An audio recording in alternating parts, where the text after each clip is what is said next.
বন্ধুরা, ভোলে বাবা পার করেগা ধারাবাহিকের আজকের পর্বে দেখানো হয়েছে ঝিল কিছুতেই সাক্ষ্যকে দেখাতে চায় না।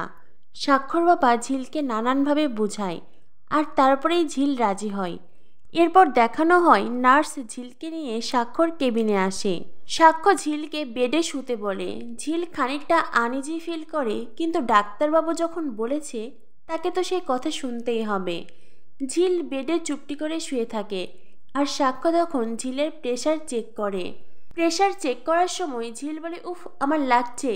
সাক্ষ্য বলে, হ্যাঁ, একেবারে যেন ফুলের গায়ে মুচড়ে যাচ্ছে। তখনই ঝিল বলে, কি বললেন? সাক্ষ্য বলে, কিছু বলিনি, তোমার প্রেশার অনেক ল, তোমাকে বেড রেস্টে থাকতে হবে। ঝিল বলে, কি, আমি বেড রেস্টে থাকবো? আমি বেড রেস্টে থাকলে আপনাদের বাড়ির কাজগুলো কে করবে শুনি? সাক্ষ্য বলে, এমনভাবে কথাগুলো বলছো যেন মনে হচ্ছে আমাদের বাড়ির সব কাজ তুমিই করো। ঝিল বলে, সব কাজ না করতে হলেও যে অনেক কাজ আমাকে করতে হয় সেটা নিশ্চয়ই আপনি জানেন। আর এখন তো আমার মাও আসেন না, আমার মায়ের যে কাজগুলো সেগুলো তো এখন আমাকেই করতে হচ্ছে। আপনার কি চোখ নেই? আপনি কি সব কিছু দেখতে পারেন না? সাক্ষ্য বলে, আমি তোমার সাথে অত তর্কে যেতে চাইছি না। আমি যেটা বললাম সেটা শুনলে শুনবে, না শুনলে নেই। তবে হ্যাঁ, ডক্টর হিসাবে এটা বলা আমার দায়িত্ব ছিল, তোমাকে বেড রেস্টে থাকতে হবে কটা দিন। ঝিল বলে, আমি তো তা পারবো না, আপনাদের বাড়িতেও কাজ আছে। আর যদি আপনাদের বাড়িতে নাও থাকতাম, আমার বাড়িতে গেলেও আমাকে সেখানে কাজই করতে হবে।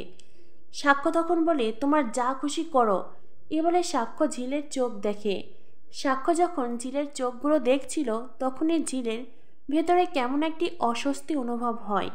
ঝিল মনে মনে ভাবে, কত সময় যেই সব কিছু চলবে, এই লোকটা আমাকে ছুতেই আমার এমন অস্বস্তি হচ্ছে কেন? অন্যদিকে সাক্ষ্য আর ঝিলের চোখের দিকে অপলক দৃষ্টিতে তাকিয়ে আছে।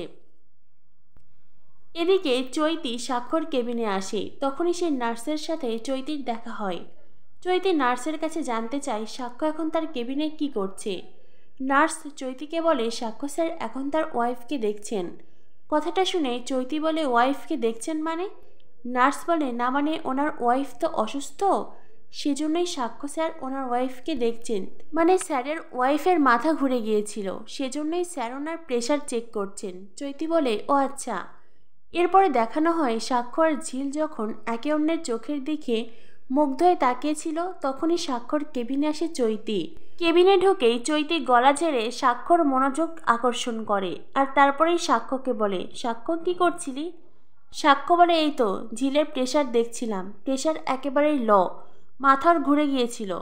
তখনই চৈতি বলে, কি, এত তাড়াতাড়ি মাথা ঘুরে গিয়েছিল?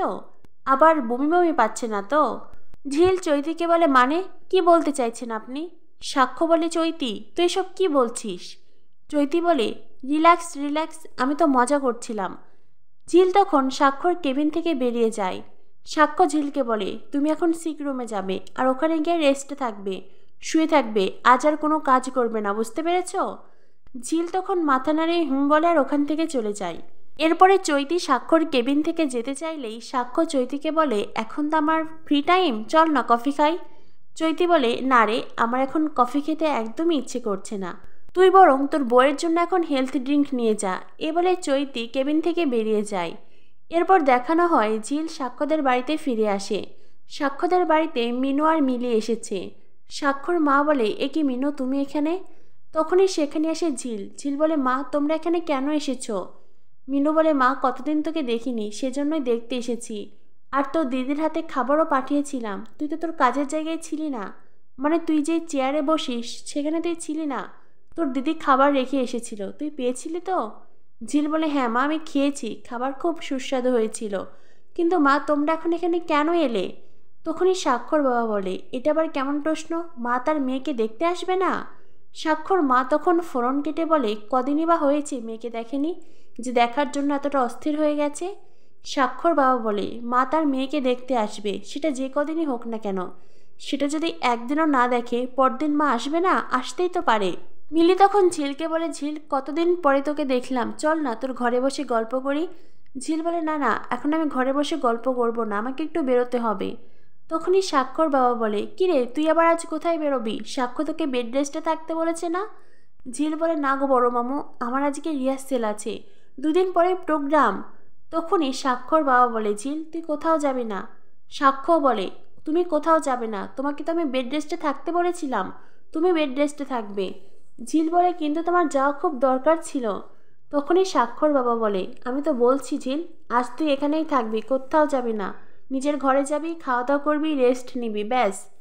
তখনই মিনু বলে, আমি যেই কারণে এখানে এসেছিলাম বড় বৌদি, আসলে কি বলতো, মানে পরশুদিনই তো অষ্টমঙ্গলা, বিয়ের নিয়ম অনুযায়ী, তাই যদি সাক্ষ্য আর ঝিল একবার আমাদের বস্তির বাড়িতে যেত।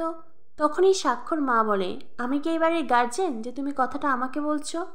এ বাড়িতে মা আছে, বাবা আছে, যদিও এখন তাদের সাথে তোমার কথা হবে না, তারা এখন নিজেদের ঘরে রেস্ট নিচ্ছেন, টিভি দেখছেন।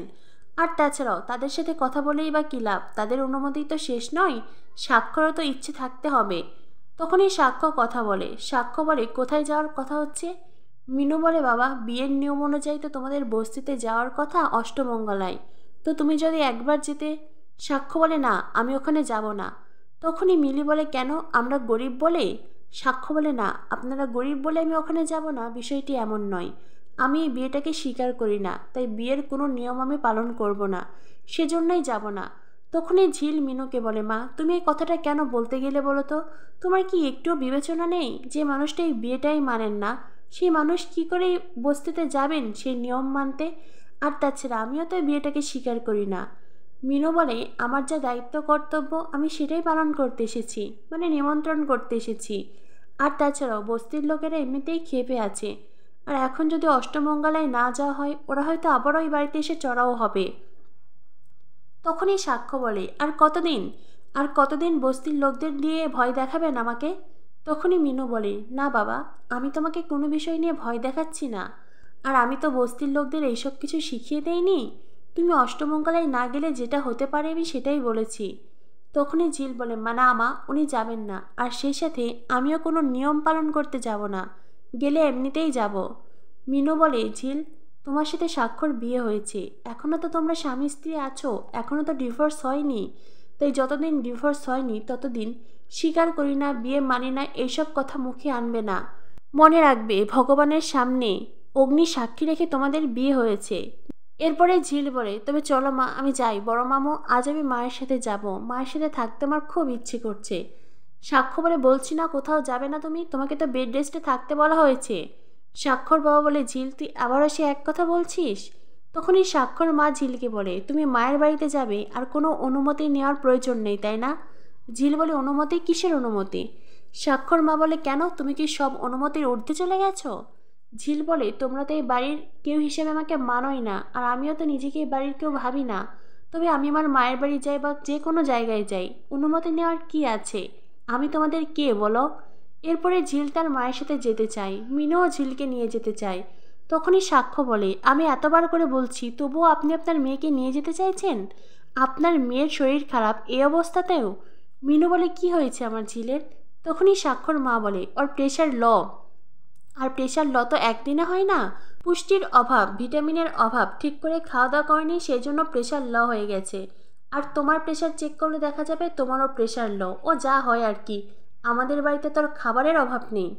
তখনই সাক্ষর বাবা সাক্ষর মাকে বলেন, হ্যাঁ আমাদের বাড়িতে খাবারের অভাব নেই, আমরা সবাই ঠিক করেই খাচ্ছি, কারোরই কোনো অভাব নেই, কোনো সমস্যা নেই, কিন্তু ওই মেয়েটা ঠিক করে খাবার খায় না, ও সেই সকালবেলা বেরিয়ে যায়, রাতে এসে বাড়িতে খাবার খায়, যদিও আমি ক্যান্টিনের খাবারের ব্যবস্থা করেছিলাম, ও সেটাও অ্যাকসেপ্ট করেনি। মেয়েটা সারাদিন না খেয়ে খেয়ে কাজ করে করে আজ নিজের এই অবস্থা করেছে। সাক্ষ্য তখন মনে মনে ভাবে, ঝিল সারাদিন না খেয়ে কাজ করে?